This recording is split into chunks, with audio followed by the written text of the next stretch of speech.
Good day, and this is bhantawtv and welcome to my channel. For today's video is I'm going to show you that how I'm going to cook Pancit Canton, and this one the vegetable worth of 20 pesos, and this one is 30 pesos, and this one is 20.5 pesos, and this is a very amazing price. You know, the onion here in the Philippines is, this one is 5 pesos. And the bigger of this is 10, you know. This one, the garlic.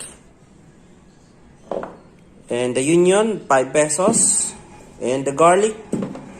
And of course, this one, the ginisa flavor mix. This is simple if I'm going to cook the Pancit Canton. And stay tuned. And I chop it already, the onions and the garlic. Forgot, this is the ready-to-use Giniling ground pork mix. Came from Argentina. And cut the vegetable into pieces. It's empty. I already put here. Isa po yung this one. The onion and of course the garlic with the sahog. Okay, and after that, and I will put something, the soy sauce.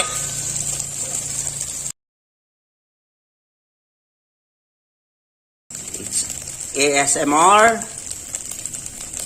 And I put the solid vegetable. And one of my secret para maging yummy is that this one, the soy sauce.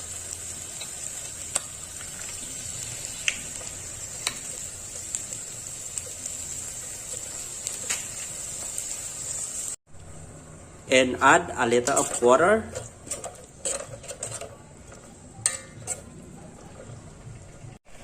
And there you have it. It's going in. It's been cooked already. And ready to serve, and ready to eat.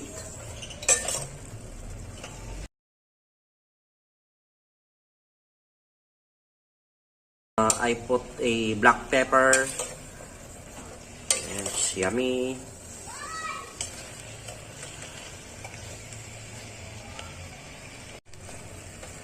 So it's eating time.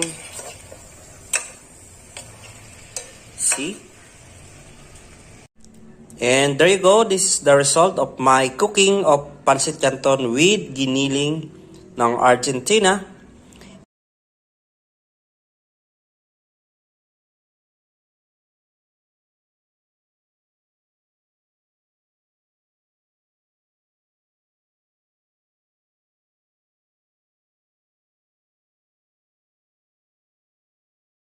And this is my version of Pancit Canton with Argentina Giniling. And if you like on this, do a thumbs up, like, and share, and don't forget to subscribe my channel. Hit the bell button to be notified on my next video. Thank you for watching and happy eating.